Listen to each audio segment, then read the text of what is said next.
샬롬, 샬롬. 주님의 평안으로 새 아침 안부를 드립니다. 지나간 밤도 하나님께서 우리를 고이 품어주시고 또 복된 아침을 허락하셨습니다. 그 하나님께 우리 찬송가 87장, 통합 찬송가 87장, 내 주님 입으신 그 옷은 찬양하시면서 하나님 앞에 새벽 제단으로 나아가겠습니다.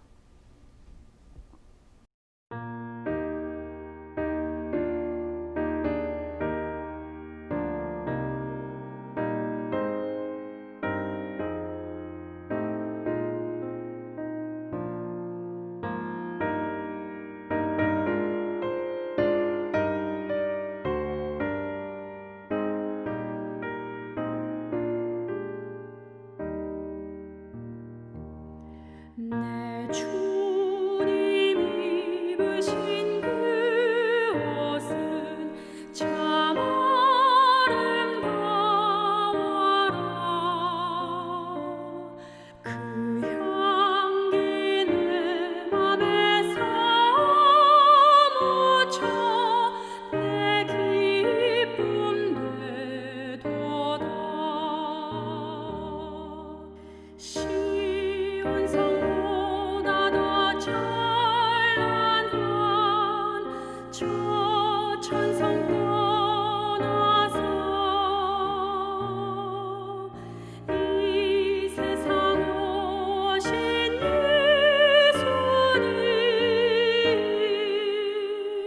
참 내 구원의 주. 내 주는 쓰라린 고통을 다 견디셨도다. 주지신 십자가 대할 때 나 눈물 흘리네. 시온성보다 더 찬란한 저 찬송 떠나서 이 세상 오신 예수님 참 내 구세주.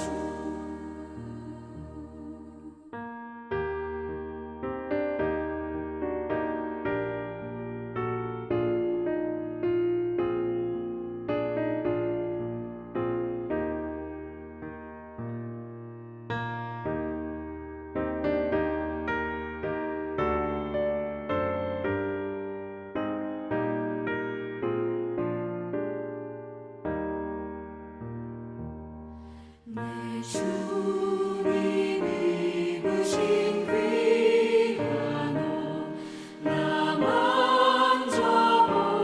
만져보았네. 내 발이 죄악에 빠질 때 주 나를 붙드네. 시온성보다 더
오늘 함께 나누시는 말씀은 누가복음 9장 28절에서부터 36절까지 말씀 되겠습니다. 이 말씀을 하신 후 8일쯤 되어 예수께서 베드로와 요한과 야고보를 데리고 기도하시러 산에 올라가사 기도하실 때에 용모가 변화되고 그 옷이 휘어져 광채가 나더라. 문득 두 사람이 예수와 함께 말하니 이는 모세와 엘리야라. 영광 중에 나타나서 장차 예수께서 예루살렘에서 별세하실 것을 말할세 베드로와 및 함께 있는 자들이 깊이 졸다가 온전히 깨어나 예수의 영광과 및 함께 선 두 사람을 보더니 두 사람이 떠날 때에 베드로가 예수께 여짜오되 주여, 우리가 여기 있는 것이 좋사오니 우리가 초막 셋을 짓되 하나는 주를 위하여, 하나는 모세를 위하여, 하나는 엘리야를 위하여 하사이다. 하되 자기가 하는 말을 자기도 알지 못하더라. 이 말할 즈음에 구름이 와서 그들을 덮는지라. 구름 속으로 들어갈 때 그들이 무서워하더니 구름 속에서 소리가 나서 이는 나의 아들 곧 택함을 받은 자니 너희는 그의 말을 들으라. 소리가 그침에 오직 예수만 보이더라. 제자들이 잠잠하여 그 본 것을 무엇이든지 그때에는 아무에게도 이르지 아니하니라. 본문은 유명한 예수님의 변화산 사건의 내용입니다. 성서 고고학자들은 변화산이 오늘날 갈릴리 호수 남서쪽 그리고 이스라엘 평야 동북쪽에 위치한 다볼산으로 보고 있습니다.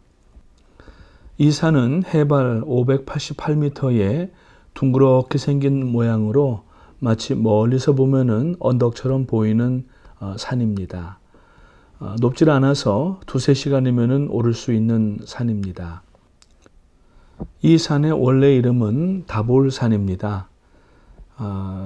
옛날에 이스라엘의 스불론과 이사갈 지파가 함께 하나님을 경배했던 곳으로 신명기 33장에 나타나 있고 또 역대상 6장에 보게 되면은 이스라엘이 무라리인들에게 내어둔 땅으로 나타나고 있습니다. 이름이 다볼산이라서 한국인 성지 순례자들은 이 산에 올라 보이면은 평야 아래 모든 부분들이 다 보이기 때문에 다볼산이라고 우스갯소리도 한다고 합니다. 이 산은 어느 방향에서나 다 보아도 둥그렇게 오른 구름처럼 생겨서 아담하게 보이고 또 주변의 경치도 아름다운 그러한 산세를 가지고 있습니다. 예수님께서는 이제 본문 앞에서 오병이어의 기적을 통하여서 예수님을 따르며 말씀을 듣던 수천 명의 사람들에게 먹이시고 또 기적을 맛보게 하셨습니다. 그런데 제자들에게 본문 앞에 21절에 보면은 이 기적의 내용들을 아무에게도 이르지 말라고 명하십니다. 그리고 23절에서부터 25절 말씀에 보면은 또 무리에게 이르시되 아무든지 나를 따라오려거든 자기를 부인하고 날마다 제 십자가를 지고 나를 따를 것이니라. 누구든지 제 목숨을 구원코자 하면 잃을 것이요 누구든지 나를 위하여 제 목숨을 잃으면 구원하리라. 사람이 만일 온 천하를 얻고도 자기를 잃든지 빼앗기든지 하면 무슨 유익이 있으리요? 라고 말씀을 하시면서 이 기적을 보면서 혹시 기적과 자기 영광을 꿈꾸려는 제자들에게 아무에게도 이르지 말라고 명하셨습니다.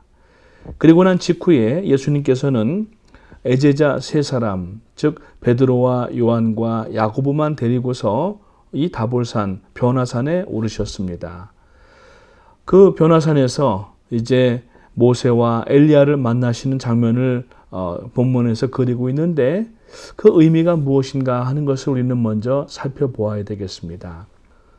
먼저 29절에서 31절 말씀을 보면은 기도하실 때에 용모가 변화되고 그 옷이 휘어져 광채가 나더라. 문득 두 사람이 예수와 함께 말하니 이는 모세와 엘리야라. 영광 중에 나타나서 장차 예수께서 예루살렘에서 별세하실 것을 말씀하실세라고 기록하고 있습니다. 먼저 구약의 이 두 기둥은 율법과 예언입니다. 모세는 율법의 대표이고 엘리야 선지자는 예언의 대표입니다. 이 모든 율법과 모든 예언의 정점이 바로 이 두 사람인데 그 두 사람이 예수님과 함께 있다는 것입니다. 이것은 예수님이 율법과 예언을 완성하신다고 하는 의미가 되는 것입니다. 무엇으로 완성하시는가? 마태복음 5장 17절 말씀에 보면은 바로 십자가로 완성하시는 것을 말씀하고 있습니다. 즉 변화산 사건은 단지 예수님의 얼굴이 밝아지고 또 후광이 나고 신비스러운 그런 사건에 그치는 것이 아니라 예수 그리스도의 십자가 사건을 예고하는 내용인 것입니다. 그래서 오늘 본문에서는 별세라고 이야기를 하고 있습니다. 오늘 우리가 읽은 이 개역개정 성경은 별세로 기록하고 있습니다. 한 15년 전에 소천하신 한신교회 이중표 목사님이라는 분이 계셨는데 그분의 유명한 것은 별세 신학이라고 하는 겁니다. 바로 본문에서 힌트를 얻어서 평생 별세 신학을 강조했던 분입니다. 별세 신학이라고 하는 의미는 올바른 그리스도인들은 매일 그리스도와 함께 죽고 매일 그리스도와 함께 살아야 하며 그렇게 살았을 때 천국은 죽어서 가는 것이 아니라 이 세상에서 맛보며 살 수 있다는 것을 이야기한 겁니다. 그분의 본문 강해를 보면은 예수님의 십자가 죽으심을 별세로 보았던 것입니다. 따라서 우리도 날마다 자기 십자가를 지고 별세를 준비하며 살아야 하는 것입니다. 별세라는 말의 뜻은 엑소더스라고 이야기할 수도 있고 또 NIV나 또 킹제임스 버전을 보면은 departure 혹은 disease라고 하는 말을 썼습니다.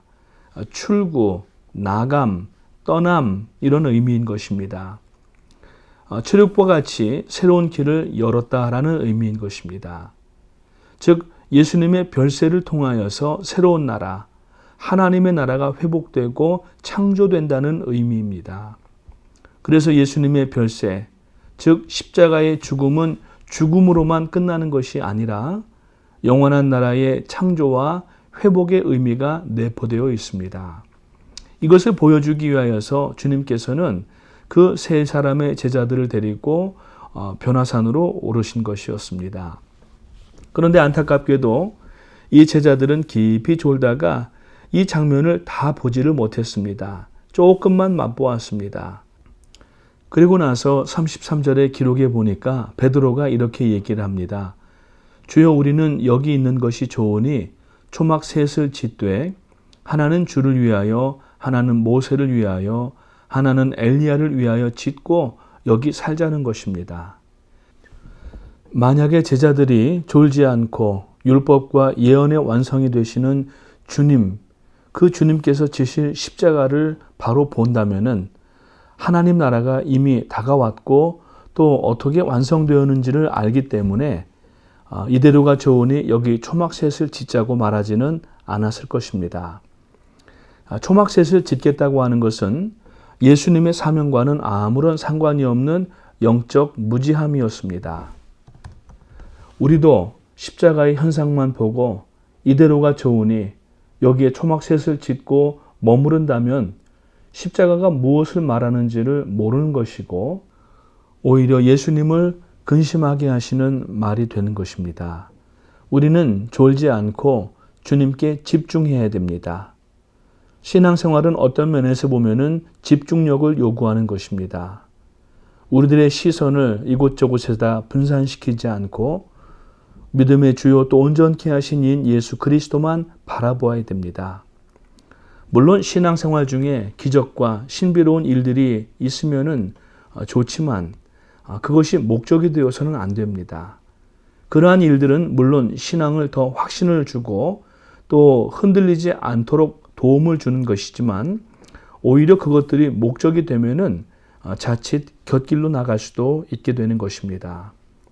성도는 어제보다 오늘 더 겸손하고 어제보다 오늘 더 하나님의 성품을 닮아가는 마음을 가져서 이제 천국에 들어가기에 합당한 성품으로 변화되어 가야만 하는 것입니다. 이것이 바로 십자가의 생명력입니다. 십자가의 영광 앞에 이대로가 좋으니 초막 셋을 짓고 머무른다는 것이 아니고 우리는 아무든지 나를 따르려거든 자기를 부인하고 날마다 제 십자가를 지고 나를 따르라고 하신 바로 직전에 사신 말씀을 날마다 들어야 됩니다.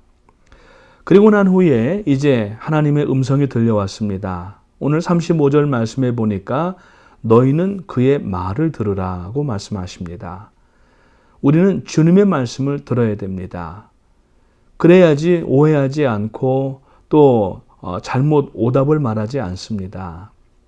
항상 주님의 말씀을 듣는 일에 우리들의 삶에 가장 우선순위를 두시고 그 일을 위하여서 모든 일들을 진행해 나가는 믿음의 성도님들 되시기를 주님의 이름으로 축복합니다. 두 번째로 오늘 36절 말씀을 보면은 소리가 그침에 오직 예수만 보이더라. 제자들이 잠잠하여 그 본 것을 무엇이든지 그때에는 아무에게도 이르지 아니하리라고 말씀합니다. 결국 무엇만 남겨졌습니까? 오직 예수만 보이더라고 말씀합니다. 예수님만 남겨져야 됩니다. 오늘 우리들의 삶 가운데에도 예수님만 남겨져야 됩니다. 제자들이 지금까지 산 위에서 목격한 희한한 기적과 이 영광스러운 일, 또 광경들은 다 지나가고 보이지 않습니다. 그러나 더 중요한 것은 이제는 오직 그리스도만 남겨지셨다는 것입니다. 우리의 전 인생 속에 예수님이 남겨지지 않고 돈과 명예와 재산과 인기와 재물만 남는다고 하면은 그것은 잘 못 산 것입니다. 우리가 마지막 주님 앞에 가기 전에 우리에게는 주님만 남으면 됩니다. 역사 가운데 많은 부자들이 남겨진 재물로 천국에 가지 못했습니다.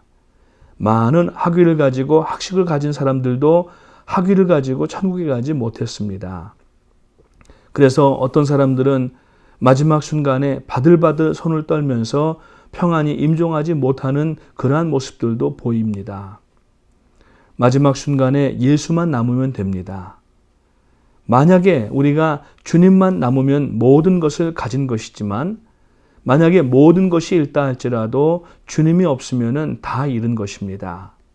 여러분은 어떤 것을 선택하기를 원하십니까?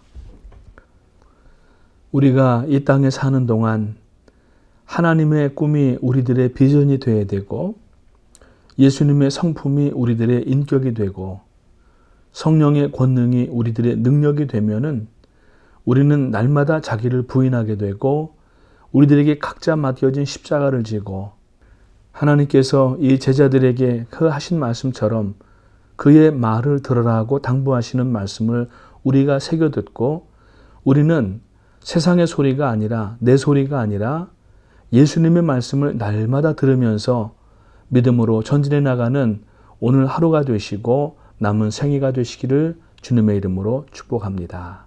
기도하겠습니다. 사랑과 은혜가 충만하신 하나님, 은혜를 감사합니다.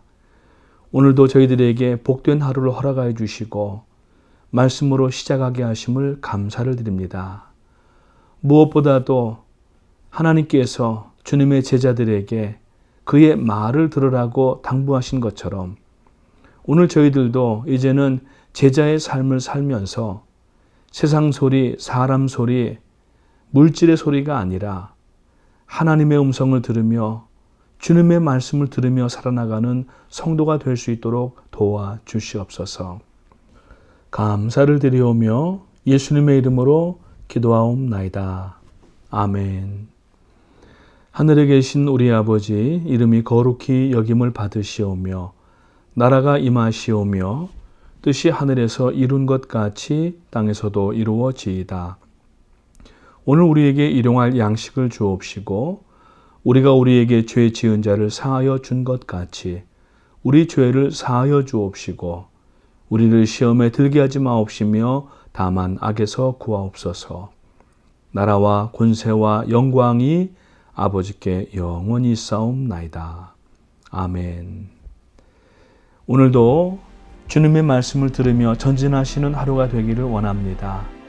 특별히 기도하실 때에 교회를 위하여서 또 교회 리더십을 위하여서 그리고 준비하고 있는 선교 사역들을 위하여서 기도하시고 특별히 사랑하는 자녀를 먼저 앞세우신 주의 종의 가정이 계십니다.